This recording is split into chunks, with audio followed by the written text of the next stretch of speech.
All right, so what's up, y'all? So today we're here at Vetzgerei, which is a 100% plant-based butcher. Today we're joined here by Simon. Hi. Do you want to introduce yourself for a second? Oh yeah, hello everybody, I'm Simon, coming from Italy, living in Berlin since 4 years and joining this company since 5 months. Yeah, so they've agreed to sit down and have an interview with me. We'll do a taste test after a few questions and show off some of the products that they have here. Then we'll check out the kitchen in the back. Then after, we'll come back, ask some more questions. Yeah, let's get started. Yeah.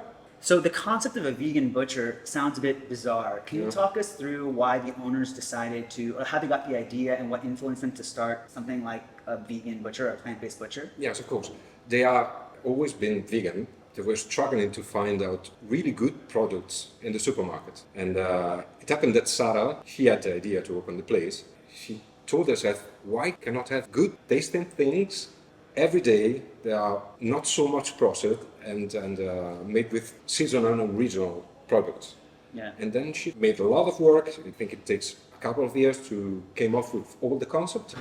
And then they decided to open the place. So what was the goal of the shop when they started? I think, for what they told me, the same goal we have now, to be able to offer people, to everyone, vegan and non-vegan, the best food, plant-based food they can find in the town, actually, because we have only this shop at the moment. Yeah, there's not a lot of plant-based butchers around. I think this one was the first one in Germany, Okay. and it was 7 years ago. They opened in November 2017. Okay, cool. And I think nowadays there are something like 3 all over Germany. And so when you guys make the products here, do you guys try to make them taste like meat, or are you just looking for a flavor that is good? Absolutely, they don't have to taste like meat. Yeah. We play a lot with names and shapes, also because we are really attached to the tradition in Germany. Yeah. So you can find frikadelle, there are the patties, Yeah. and other products that are really into the tradition, but the taste is completely different. Okay. And it has to be different. Yeah. And so a follow-up to that, how do you all achieve the textures and the flavors that you guys get? Well, you know, there's behind every recipe, there's a lot of work. Yeah. We try a lot. We plan also sometimes in the production plan to be free to try new things. Whatever it comes from our minds, we are able to try it and to make it better to the time. And then when we are happy with that, we can also offer to our customers and people. Got it. And I don't know if you can reveal this, but do you guys use certain types of, do you guys use a lot of different spices? Do you guys use soy or wheat or kind of? We use wheat, we use seitan, we use tofu, we smoke it by ourselves here because we have our small oven to smoke it. Yeah, but we are using spices, of course, we're using soy sauces, but everything is bio-certified. How would you describe the texture? I guess we'll find out in a second, but in general. Yeah, it depends on the product. Yeah. You know, there are some like the wurst we make, the sausages we make. Yeah, similar to wurst we made. The texture is a little bit different. Okay. It's not the same thing. They can remember meat-based sausage, but they are not. All right, cool. So I guess now is a good time for the taste test. Now. Of course. Okay, let's bring out the meat. All right. Thank you so much. Okay, cool. Wow, looks really, really good. That is delicious. Hope you like it. So what should I try first? I think you have to go first with the cut. Okay. It's a sesame chili. Okay. So it's a sesame and something spicy inside. Okay. Not so spicy, but really rich in taste. Yeah. And then you can go on with the bacon. Okay. And the frikadelle, maybe mixed together. Okay, cool. Yeah. Cool. And this was the frikadelle. That's the frikadelle. Okay, cool. It's a patty based on seitan and almond inside. Cool. Traditional thing. Cool. All right, so I'll get started with the cut. Yeah. All right, so.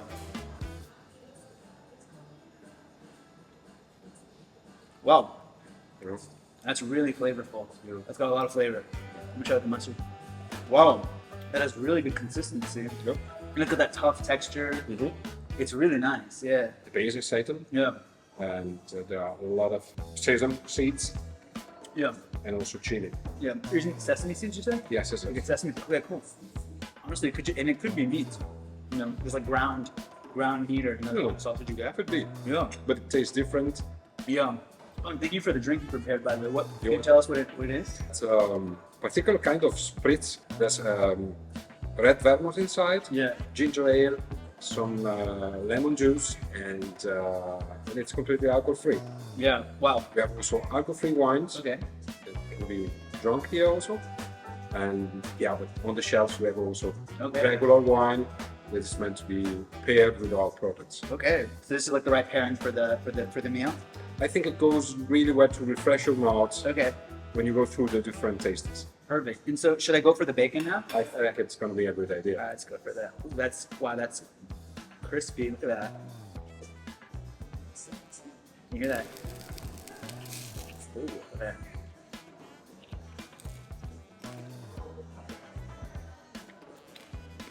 Whoa, that's got that crunch.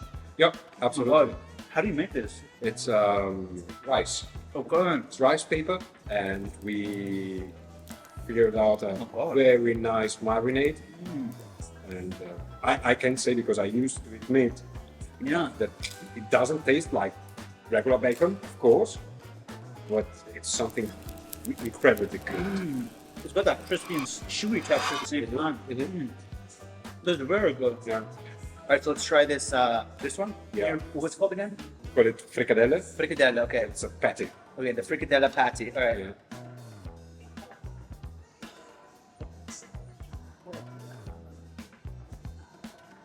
Okay. This is a lot softer. Yeah, it's a way softer. It's a lot softer texture. And we have also we had seitan and wheat, Yeah. and then we have this flounder. And it's got like tomatoey texture, no? Or am I? There's a little Yeah. bit of tomato inside. Yeah.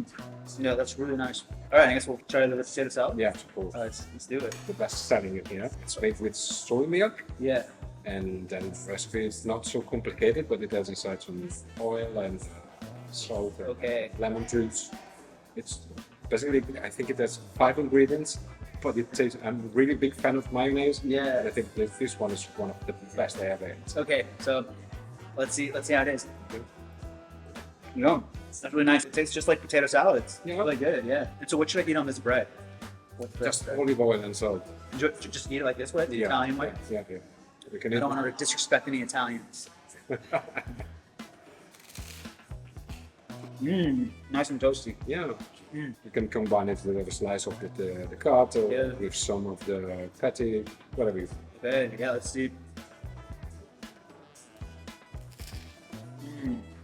It's very good. Yeah, it completes the experience. 100%. Yeah. Sometimes, when you combine all the ingredients together, like to make this more like a sandwich kind of thing, with bread, things combine so well. You don't realize you're eating something that is vegan. Yeah. It just tastes like something delicious. that Just you eat, enjoying the moment. Exactly. And the bacon really blew me away. Yeah. The bacon is extremely impressive. Yeah. It's really tasty. You guys have texture, really, really right. I've had a lot of vegan bacon before, and it's okay. Yeah, I mean, of course, not exactly bacon, but Yeah. I mean, what I like about bacon is that it's crispy, it's chewy, it's got this salty flavor. Oh man, this is nice. It's a bit sweet, The sweet, a little bit of chili inside also, and smoke it. Yeah. You smoke it. But Yeah, you can tell. Yeah. Yeah. So I guess now it's time to check out the kitchen in the back, huh? yeah, we'll go there. All right, let's go.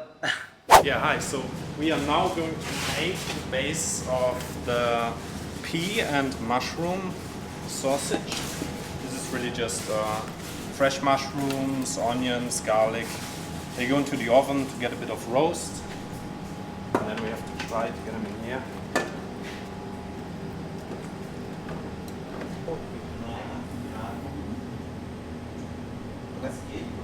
Then we just give it a good spin.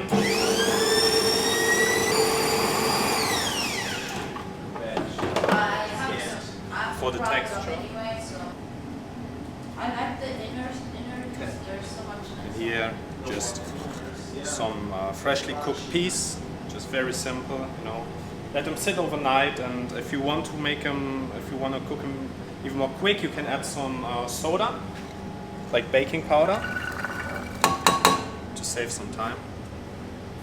Just don't do too much. And then another spin.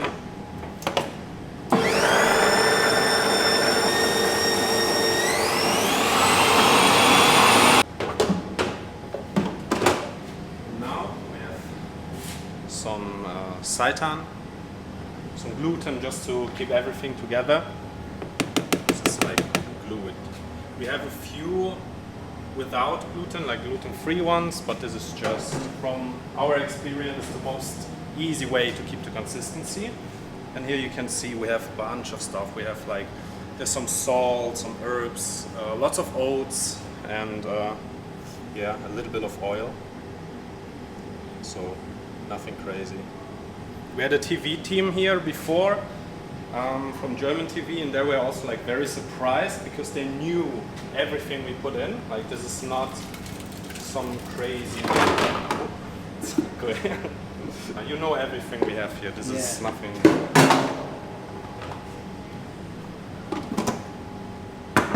Nothing crazy. And then just the last spin. Now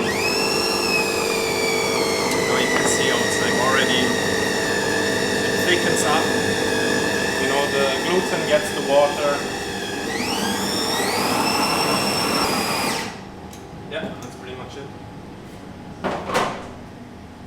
Wow. Yeah, this is, you can film right here, like you won't see anything with like names that you never heard of, you know. Of course this is German, so it's maybe a bit difficult. Yeah, like paprika, oregano. And then also here, this is like ground up garlic. So nothing where it's like, where your grandma might think you use this to wash your clothes or something. No crazy chemical stuff.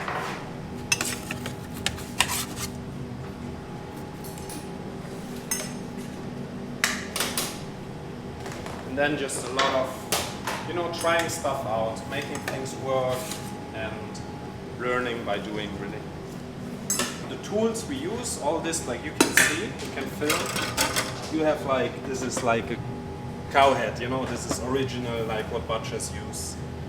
And we just use the same stuff, you know, because it's like, this works, you know, it's full steel, it doesn't break easily. And also the machine, I think, is also from like a butcher or supplier. It's really the same thing, just without animals, basically. Sorry, can like show here. Just get click down, like this, you do 2 times. Very old school machine, you know, this is very simple. Then you go here. Over.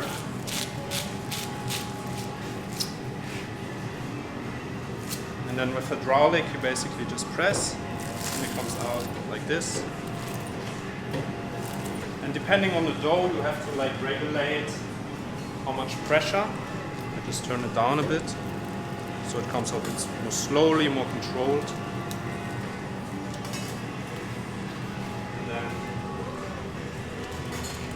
Too much, we put back later, and again 2 times,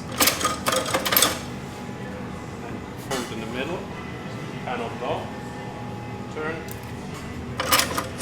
1 time, and then same thing.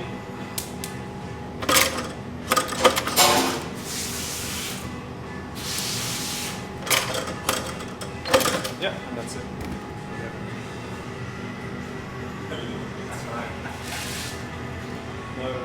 So this right here is where we smoke. Open this. Like you can, sometimes they pop, it's not crazy. We use those. And then in here you can see this is wood. Yeah, we put this, and then you put this in here, and you can see like the heating, and then it just burns, and then the smoke goes up, and then you have them smoked. And we do this also with tofu, so you have like smoked tofu. Just different level, you know, it's way better, I think. By the way, what does die Vetzgerei even mean? Does that mean something? They played a little bit with the name because the Vetzgerei with an M is the butcher place. So they made it a vegan Vetzgerei. Yeah, it's like the butcher or something. Yeah. Okay, Butcher. that's fine. Exactly. I went over my head. Yeah. How was the shop received when you first opened here in Berlin? I think people are still a little bit scared about going in a proper vegan place, so plant-based place, because you know there's this. it's something cultural. Yeah. We grow up with the idea that you can be masculine and strong and in power only if you eat meat. Yeah. So if you kill someone else Yeah. to it. Yeah. This thing is going away Yeah. time by time, and people are so less scared, so to say, Yeah. to come in, to look around. Every day there are a lot of people coming in also just to have a look, Yeah. because they are interested, they Yeah. are curious about it, and I'm Yeah. really happy about it. Yeah, I mean, who wouldn't be curious? Yeah. It does call your attention, you know, when you see something like Yeah. the vegan butcher, or Yeah. plant-based butcher. So, are your customers mostly vegan, or are they non-vegan? I have to say that I think, for what my experience is, that we can say 60% of the customers here are vegan Okay. or vegetarian, and another 40% are flexitarian, so Yeah. to say, so they eat less meat as possible, Yeah. like me. Yeah, vegan curious. Vegan curious, yeah. That's what we call and it. on my happy, channel. and happy vegan curious. Yeah. Okay. Cool. What do you think is it that keeps the non-vegan people, especially coming, or the vegan curious people, coming back to the shop? I think most of the taste, Yeah. because our product is really good. Yeah. And I have to say, I tried them all, and I still have to find something that I don't like. Would you say it's fair to say that one of the goals of the shop is also to introduce people who might be afraid of trying plant-based options to delicious plant-based meats? Yeah, that's the reason why we play a lot with shapes Yeah. and names. You know, there's a really traditional thing in German that's called Met. Yeah. It's a kind of raw meat, Yeah. diced and put on a slice of bread. Like tartare kind of? Yeah, something Yeah. like. Yeah. And we called it Net, Okay. and it's on rice waffle based. Yeah. It looks like, but it don't taste like. Yeah. It tastes different, really good, and that's one of the things that made people curious and able to get in touch with things. All right. So you just brought up the net. The Net, yeah. So you were talking to us about. The original name here in Germany is Met. It's only meat with spread, half a boiled egg on top. Yeah. Gotcha. So this is the egg. Gotcha. That's going to be the Egg. It's based on rice crackers and Okay. some tomato on your side and tomato salad also, onions and salt and pepper. Really easy, really tasty. It's another way to play a little bit with Food. Yeah. Absolutely. Okay. Cool. Let's try it. Yeah. Okay. Cool. Enjoy. Thank you. Wow. That really has that raw meat sensation. Or like, yeah, it really reminds me of the same texture, the flavor, and like the cool freshness a little bit. That's really Thanks. wow, nice. Yeah. Cheers. Bon appetit, though. Bon appetit. I feel like this business makes a lot of sense, especially in a place like Berlin, where you see a lot of veganism in general. Why do you think a place like Berlin has so much veganism in the first place? Well, I think mostly because Berlin is it's not Germany only, it's Yeah. Europe. And there's a lot of people from everywhere coming in Berlin, Yeah. and they are bringing their experience with. And yeah, there's a mixture of cultural and behavioral situations in Berlin that Yeah. allows people to try more things, different. Yeah, I've noticed that too, and I feel like Berlin is just such an open place, open to new ideas, Yeah. open to changing the status quo. You know, Berlin is like the door to Europe Yeah, for everybody. yeah, And if you want to experience Europe, or in a real way, also if you're coming from Italy like me, but you feel Europe only if you get in touch with Berlin. got you. Mm. Yeah, it's a very international, very cosmopolitan place. Yeah. So I hear a lot of people talking about lab-grown meat or the cultured meat that they make in the lab. If you guys see it as competition or something that you would include, or do you want to keep it a completely plant-based place? I can tell you my own opinion, Yeah. because I think we never talked about it with the owners. Whatever is on the market that allows people to eat less animals as possible, Yeah. for me it's okay. Yeah. And I think also it's not going to impact the business here, because we are offering a different thing. So have you heard of Redefined Meat? It's like the 3D printed plant-based steak. I actually had it last week, Yeah. and I thought it was crazy. What the? Oh my god! Yeah, I can't even describe it. It just really reminded me of what it felt like to eat steak. I mean, maybe I do miss steak, and maybe I've been lying. Yeah. What do you think of Redefined Steak? Have you heard of it? I've heard of it. I never had the possibility until now to try it. I'm curious about it, Yeah. really, and would give it a try. Yeah. But as we talk, I don't know. Maybe it's going to be another way to let people not eat animals. Yeah. So I'm not against it at all. So you were mentioning you guys had like a recipe book and an online shop. Can you tell us a little bit about that? They came up with a very nice book with a lot of recipes inside that are absolutely not difficult to repeat at all. Yeah. There's also the whole story of the Vetzgerei inside, and also through the online shop. We are selling our products in all over Germany to reach as many people as possible. Yeah. I'll put the link down below so you guys can check it out. All right, Sonoma, thank you for answering all the questions.